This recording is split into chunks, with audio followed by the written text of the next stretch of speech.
Hello, Mr. Jasprit Bumrah. Hello, It is an Mr. absolute DK. pleasure, first of all, seeing you in wides. The first question, not just me, but the whole cricketing world wants to know is how's the body feeling as of now? Body's feeling good, all good, no issues, no complaints. I played an IPL, hectic IPL, so yeah, body's being good. I always try my best to look after my body and do everything that is there in my power. And yeah, feeling good. The weather is good. It was hot in India. Now we are experiencing a different weather. This one is for a lot of young kids who are planning to play the sport out here. How does a bowler like you prepare the body from a T20 format to a test format, which is a lot more grueling? So it is all about workload. You don't want to have a big spike. So even during the IPL, we had spoken to the trainers and physios. What do we have to do? How do we slowly increase our weekly workload? We were doing that in IPL. We don't just bowl 4 overs. We bowl 6 to 8 overs. Then we have a weekly load in warm-ups. Even before the game, we try and squeeze in those overs. So eventually, by the time we reach here, we are at a decent level, and from here we still have some time, so we keep building it up. So by the time the test matches come, you're physically ready and the spike is not too much, and the body is used to bowling a lot more overs. The one thing that was observed in Australia was you bowl some really long spells. It's only fair that Rohit, yourself as captain at times as well, tried very hard to make the best out of your bowling, which sometimes meant you had to bowl long spells. But considering what your body's been through, you were out of action for some time. Does it mean that this England series you'll reduce and bowl a slightly shorter spell a lot of the times and then the odd long spell, or you're just willing to go? It all depends. See, even in Australia, I was the captain first game and a little bit in the last game. But for me, it doesn't go with the plan that this is the plan going forward. Obviously, in Australia, there were certain scenarios that we had to push extra because the series was on the line. I was doing really well, and you wanted to be in a scenario where you wanted to give yourself the best chance and the team the best chance, because you would have won that series. WTC was possible. So all of those things. Having said that, whenever you play for India, you never think of, I'm not going to do this, I'm not going to do that, I'm going to protect myself. But going further, you have to be smart. Sometimes when the workload goes really high, there's less time between test matches, it takes a lot out of a fast bowler. So coming this series, yes, I've prepared really well, but I have to be smart as well, because I'm not becoming younger by the day. Younger than you, but still younger by the day. So I have to keep an eye on my body, take care of my body, because at the end of the day, I would love to play for longer. I'm still not done in my mind. So I have to be a little smart about my workload. I want to still contribute in all three formats. So I have to be a little smart in how I operate on things right now. I'm a bit offended you said you're younger than me because I have the better hairstyle right now. But anyway, we'll come to that. That's a different But more topic, importantly, yes. there was one word there which I picked up. You said you were a captain in Australia. As this test series is unfolding, one of the things that did happen was the announcement of a new young captain. But I personally, and a lot of people actually thought, how come Jasprit Bumrah isn't the captain? 2 tests he led India, one in Perth. Yeah. What happened? Yeah, there's no fancy stories to it. There is no controversy, or there is no headlining statements that I was sacked or I was not looked after. Before Rohit and Virat retired during the IPL, I had spoken to BCCI that I have discussed about my workloads going forward in a 5-test match series.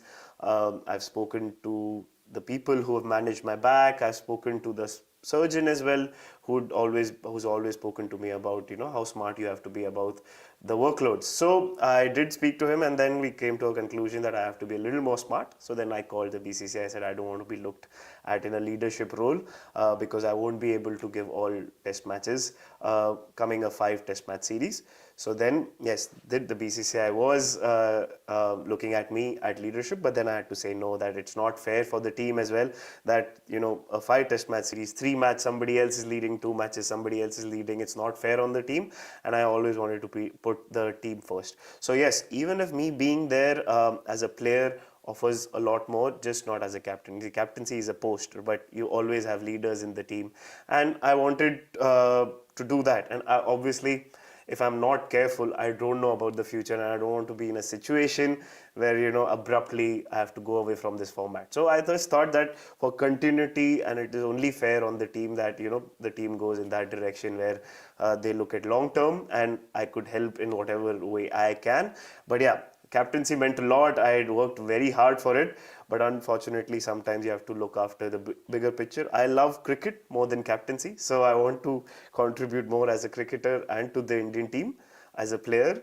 Then, obviously ambitions are there, but that's how it is. And I called the BCCI and I said that I don't want to be looked at in a leadership role. You spoke a lot about workload. And there have been rumors, murmurs saying that ideally Bumrah should be playing 3 tests. Bumrah could only play 3 tests. So is it fair looking at the schedule that 1, 3, 5, those tests suit well considering the amount of breaks that would be in between tests, or is it something that you will just plan on the go? Plan on the go, 3 test matches is what I'm looking at. And yeah, obviously the number is not decided. First is definitely on. Yes, that is going to happen. Rest we see how things are, what is the workload, what are the scenarios going on. But yeah, exactly 3 test matches is what I can manage at this moment, and I don't want to be in a desperate scenario. That is one part of it as well, that, as a captain, I cannot be dictating, if I would have been the captain, that okay, I'll only play 3 test matches. That doesn't send a good message in the team as well. So all of these things keeping in mind, trying to give my best as a player and trying to contribute to the best of my capacity, and hopefully in the games that I play, I give it my absolute best. You've been part of a test team which has had some great players. And if you take the likes of Virat Kohli, Ravichandran Ashwin, Rohit Sharma, all have retired recently. I feel the mood in the dressing room, the energy will be very different. If you go through the kind of players that were around when you were there, there was a classical feel to it, the Pujaras, the Rahanes, you know how it is. But today it's more like a hip-hop vibe. The you see DK, the young boys. you could use your name as well, the DKs as well. Yes, Yes. I don't know if I fall in the classic category, but that's a very nice way to put it. The OGs were around. Yes. This feel, I'm sure, has a very different feel to it. How do you see things changing? It's very interesting. It's a completely different phase. Obviously when you come for a test tour, it always feels really special. You meet some of the players you don't meet regularly, like you mentioned the names. But this has got a different vibe to it. Feels very young. The average age is 25, and suddenly I was the youngster, and now suddenly I have become the older person in the team. But yes, it obviously feels good. Different energy, different vibe. The vibe that is there at the moment is that nobody has any baggage, because a lot of them are coming on their first tour. Sometimes it could help in your advantage that they're not worried about anything. They're fearless. They go with an attacking approach. So I'm looking at it this way. But it's very different. The conversations that happen in the bus is very different to what I was used to having. But obviously, when everybody is younger, their likings and dislikings are very different. But yeah, this got a young vibe to it. A nice, quiet energy that is there. So yeah, looking forward to what's in store. This could be a tough question that I'm asking. As you were answering the previous question, you said that I don't want to shorten my career by any means by playing this format. Do you think that's a question that a lot of fast bowlers face these days, especially if they're doing well in the white ball formats and they're reluctant to play the test match formats? Is that something that you're observing amongst fast bowlers these days? It's very subjective to every individual. See, I understand the thought process behind fast bowlers choosing and taking care of their body, because they have one career. We don't hide behind a bat, so we have to put a lot of strain on our body. Obviously, you have to look after your family, you have to earn money, you have to look after all of those things. You want a longer career. So if sometimes their bodies won't allow for them to play the longest format and they still want to contribute towards the game, sometimes those smarter approaches do happen. But everybody is different. I come from a time where test cricket was the pinnacle, and for me this is the format that I grew up watching, and I always judge myself through this format. Current generation, things are different. T20 crickets are there, leagues are there. So obviously thought processes change, mindsets change. So you cannot judge players or any fast bowler as well that why are you looking at this and you're not looking at that, and this is the purest form. Yes, this is the purest form, but every individual is different. Everybody's mindset is different.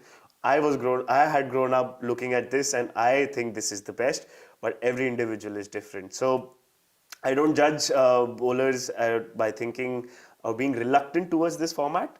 But there are bowlers who are very passionate about this format as well. So every individual is different. I would encourage people to play this format if you want respect, because whenever you'll shake your hand and people look you in the eye, like Virat said in his interview, that you'll get respect to this format, and you get a lot of respect all over the world. So if that is your motivation, this is the format. But if just different kind of bodies or different kind of mindset, if you want fast-paced cricket, T20 and one day is also the way to go. This is coming with me more wearing the coach's hat. Do you think, I feel you're the last of its kind, but do you think there could be bowlers who could play all three formats comfortably? Many like that. Because I'm seeing a definite difference between what's required in Test cricket compared to the white ball format. Do you think you see adaptable bowlers, or bowlers who might choose one aspect, one format rather? It's tough as well. I understand that the number of games have increased in international cricket quite a lot, and the other players nowadays look at leagues as well. Some players play a lot of leagues, so they have to pick and choose. It's very, very difficult. Forget bowlers, for a batter as well to have that same drive, keep on going for a Test series, ODI series, T20 series, and then sometimes they play other leagues. So to accommodate everything, it's going to be draining mentally as well. So I understand that. I always wanted to do that. I wanted to prove myself in each and every format. I wanted to test myself that I have one career. I gave it my shot in each and every format. Did I have everything to excel in every format? That is the question that I ask myself. Everybody is different at this moment. I'm sure there will be youngsters who want to do everything, and there will be youngsters who pick and choose. But that's how the way the game is heading, and that's how it is. Moving on to this series, the one thing that the England team has shown is quite an ultra-positive approach towards their batting. What are your preparations as a bowler? Nothing changes. For me, in any tournament, in any situation that I go, I look at myself. So now I've got a lot more experience. I've come here many times. I know there's an aggressive style to how they play, but I play a lot of white ball cricket. I understand how an aggressive style goes, but I look at myself. How do I prepare myself? What is my mindset whenever I'm getting ready for a Test series? Whenever I've done well, what was I thinking? What was my mental space? So I look at that. When I tick all of those boxes, then I go to the ground. I give myself the best chance that I've prepared to the best of my ability. Now I'll leave it how it is. Now I'll enjoy the game. I'll give it my best shot. Some days it will go well. Some days it will not go well. But as preparation point of view, that's what I look. A slightly tactical question. Pat Cummins, in the Ashes that was held in England, first ball of the series actually had a deep point. And that is something that is very common in Ranji Trophy, having Yes. deep point and deep square Yes. leg. But it is frowned upon by a lot of purists to have Yes. such a field at the start. But with this positive approach that the England batters have, do you think it's okay for you to even start with that if that's what's required? At the end of the day, if you do the job, right, like the purist and the pundits sitting here, if the job is done, then you'll praise the tactics. But if it doesn't go well, it is looked at defensive. But for me, I think that you have to look at the wicket, you look at the scenarios, you look at the bowlers, what are they comfortable with. Even with having deep point back, if the bowler is bowling the right line and it gets caught in the slip, the job is done, isn't it? So I don't really care about the optics or how it's looking or how it might be perceived. Whatever does the job, I think that is very important. It's a bit like my bowling as well. I'm not a pure classical fast bowler, but you find your own way. So you find different ways in tactics, in whatever the way the job is done. Even Steve Smith is very different. He's not a classical test batsman, you'll say elbows up, but he does the job. Sometimes very difficult to get him out. So I look at that. You have to be smart, you have to find your own way, and if it does the job, the pundits will not complain, isn't it? I feel like you're referring to me. But anyway, when you walked into this Test team, you had the likes of an Ishant Sharma, who was the leader of the attack at that stage. Today, as we stand here, without a shadow of doubt, Jasprit Bumrah is the leader of the attack. And you're a very young attack. Siraj is probably the most experienced after you. What is the kind of knowledge that is permeating through you to the young boys? Yeah, I've been hanging around with them quite a lot. Obviously, there have been rumors by old players that I don't usually go out for dinners and meals, but I've been going out with them for Nice. each and every meal, and we've been talking a lot. They've been discussing a lot. They're very eager to learn. They've been trying to pick my brain. They have so many questions. I don't have so many answers, but I'm trying my best. I'm trying to share my experience. Because from 2018 to now, things have changed here. Wickets have changed here. The Duke ball is behaving differently how it used to and how it is now. So yeah, I'm trying to give my experience, and I've told them to learn on the go as well, because every person's experience is different. Every person will also learn through their experiences. We keep learning, we keep adapting. That's how cricket goes. You don't know everything. I will never know everything. I don't know everything. You keep learning on the go, you keep finding new things to your game, and keep an open mind. That is something that has always worked for me. So I tell that to everyone as well, to keep an open mind, listen to people. Some things will work, some things will not work, but try and keep an open mind, be open to changes. You were a young captain in Shubman Gill. What are the suggestions that the senior pro Jasprit Bumrah has given? What are the things that he needs to look out for? What are the experiences that you have shared in the limited time that you've been a leader? Uh, in my experience, I feel that you have to give freedom, and you have to be there for him. So I am there for him whenever he needs me in whatever capacity. I don't want to jump in, and if I see something, I can give in a quiet word. But I want that's how I've played cricket. I want person to be free. I want the person to be free, thinking that how he wants to operate. He obviously has a thought process. He's young and energetic, so he wants that, and that is how it should be. So whenever he comes up to me, whenever he's had discussions with me, I'm always there for his support, and whatever he needs out of me, I'm more than happy to give it. Just like how Shubman Gill is a young captain, Gautam Gambhir has just taken over the reins a year ago. And looking at it from the outside, he's tactically someone very astute, very feisty in nature. In test matches, in breaks, what's this kind of advice that he gives to bowlers or the group? Does he address it? How does it work in the Indian team presently? He's a person who's very individualistic. He'll not have big conversations. He'll not have a massive meeting, but he'll have one-on-one chats with people where he feels that he wants to interfere, or feels that the people are going in this direction, and he has his 2 words of advice. So I think he's handling a different phase, an interesting phase in Indian cricket, because 2 tours ago our team was completely different. Right now it's heading towards a transition.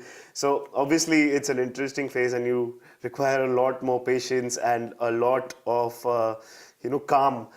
So yeah, he's here. He's giving his 2 bits. We're trying to keep a happy atmosphere. It's going to be a lot of pressure. So yeah, he's very calm in his approach. All of the players over here are also keeping things nice and happy. So hopefully these advices will help the youngsters as well. Thank you, Jasprit. It's been an Thank you so absolute much. pleasure. It's Good luck. very nice meeting you as well.